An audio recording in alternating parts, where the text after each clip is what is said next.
Praise the lord. మన రక్షకుడును ప్రభు అయిన యేసుక్రీస్తు నామంలో మీ అందరికీ ప్రభు పేరిట వందనాలు తెలియజేస్తున్నాను. అందరికీ వందనాలండి. దేవుని బిడ్డలారా, దయచేసి గమనించండి. దేవుని మహాకృపను బట్టి ఈ ఉదయకాల సమయంలో దేవుని వాక్యాన్ని అందించడానికి పరిశుద్ధాత్మ దేవుడు నాకు ఇచ్చిన మంచి సమయాన్ని బట్టి ప్రభుకి నేను స్తోత్రాలు తెలియజేస్తా ఉన్నాను. ఉదయం లేచిన తర్వాత మీరందరూ ప్రార్థన చేసుకున్నారా? దయచేసి గమనించండి.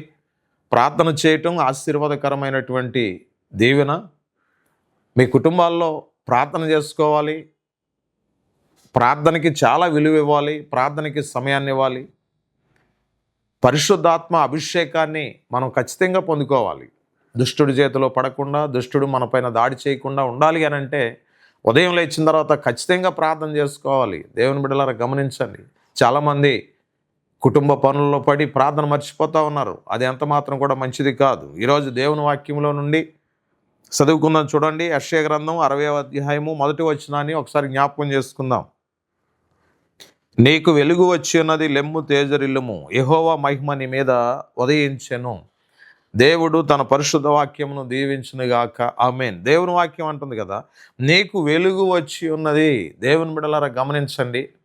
వెలుగు చాలా మంచిది అని దేవుని వాక్యము సెలవిస్తూ ఉంటుంది.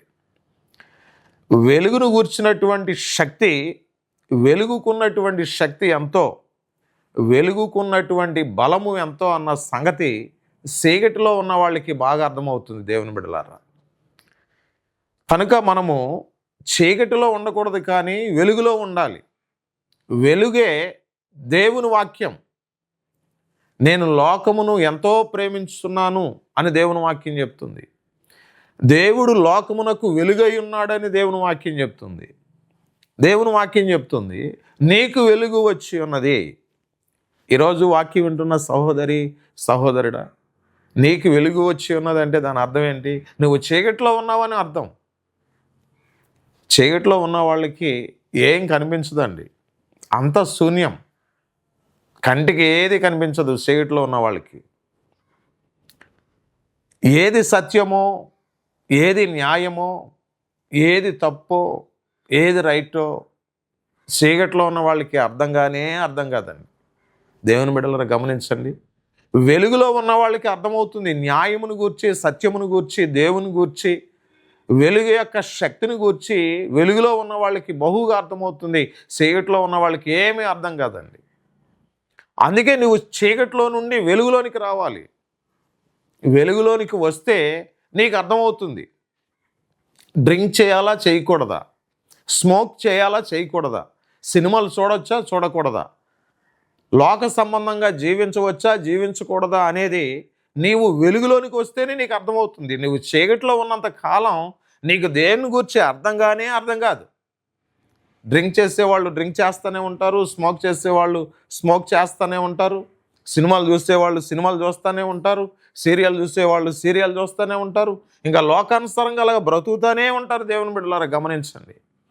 ఈ విధమైనటువంటి పొరపాటు నుండి, ఈ విధమైన భయంకరమైన దుస్థితి నుండి బయటికి రావాలి అని అంటే ఖచ్చితంగా మనం వెలుగులోనికి రావాలి. వెలుగు సంబంధులమే కానీ చీకటి సంబంధులం కాదని దేవుని వాక్యం చెప్తుంది. మీరు వెలుగు సంబంధులా, చీకటి సంబంధులా? ఒకసారి ఆలోచించండి. నీవు వెలుగులో ఉన్నావా, చీకటిలో ఉన్నావా? ఒకసారి ఆలోచించండి. దేవుని వాక్యం అయితే చెప్తుంది, నీకు వెలుగు వచ్చి ఉన్నది, నీకు రక్షణ వచ్చి ఉన్నది, నీ కుటుంబానికి వెలుగు వచ్చి ఉన్నది, నీ జీవితానికి వెలుగు వచ్చి ఉన్నది. లెమ్ము తేజరిల్లుము, యెహోవా మహిమ నీ మీద ఉదయించెను. దేవునికి స్తోత్రం చెప్పండి. దేవుని బిడ్డలారా, గమనించండి. నీకు వెలుగు వస్తే నీకు చురుకుదనం రావాలి. హెబ్రీలు చురుకైన వారని దేవుని వాక్యం అంటది. ఏమండి, నువ్వు దేవునిలో ఉంటున్నావు కదా, మొదటి జామున లేచి ప్రార్థన చేయటం అలవాటు చేసుకోవాలి. సోమరిగా ఉండకూడదు, శరీర బద్ధకస్తులుగా ఉండకూడదు, లోకానుసారంగా జీవించకూడదు. మనం దేవుని బిడ్డలం కాబట్టి దేవుని సన్నిధిలో విరిగి నలిగిన హృదయం కలిగి జీవించగలిగితే పరిశుద్ధాత్మ దేవుడు మనల్ని బలపరిచి ముందుకు నడిపిస్తాడు. దేవుని బిడ్డలారా, గమనించండి. నువ్వు ఎవరివైనా కానీ దేవుని వాక్యం ఈరోజు నీతో మాట్లాడుతుంది. నువ్వు చీకటిలో ఉండడానికి వీల్లేదు, వెలుగులోనికి రావాలి. నీవు లోకంలో ఉండడానికి వీల్లేదు, దేవునిలోనికి రావాలి. వాక్యానుసారంగా జీవించాలి, ప్రార్థనాపూర్వకంగా బ్రతకాలి. తప్పనిసరిగా పరిశుద్ధాత్మ దేవుడు నిన్ను ఆశీర్వదించి ముందుకు నడిపిస్తాడు. దేవుడి మాటలను దీవించునుగాక. ఆమేన్. చిన్న ప్రార్థన చేసుకుందాం. మహాపరిశుద్ధుడైన తండ్రి, మీకు స్తోత్రాలు, వందనాలు తెలియజేస్తున్నాను. ఎన్న వాక్యం ప్రతి హృదయంలో భద్రపరచబడేలాగా సహాయం చేయండి. ప్రతి కుటుంబాన్ని మీరు దీవించండి. వారి అవసరతలు, అక్రతలు ఏసునామములో తీర్చండి. అన్ని విషయాల అభివృద్ధి, క్షేమం బిడలకి, కుటుంబానికి దయచేయమని నీ సన్నిధిలో ప్రార్థిస్తున్నాను. అయినా బిడలకి కావలసిన ప్రతి అవసరతలు మీరే తీర్చి అద్భుతం చేసి సహాయం చేసి నడిపించమని యేసు నామములో ప్రార్థిస్తున్నాం తండ్రి. ఆమేన్. God bless you. దేవుడు మిమ్మల్ని దీవించునుగాక. ఆమేన్.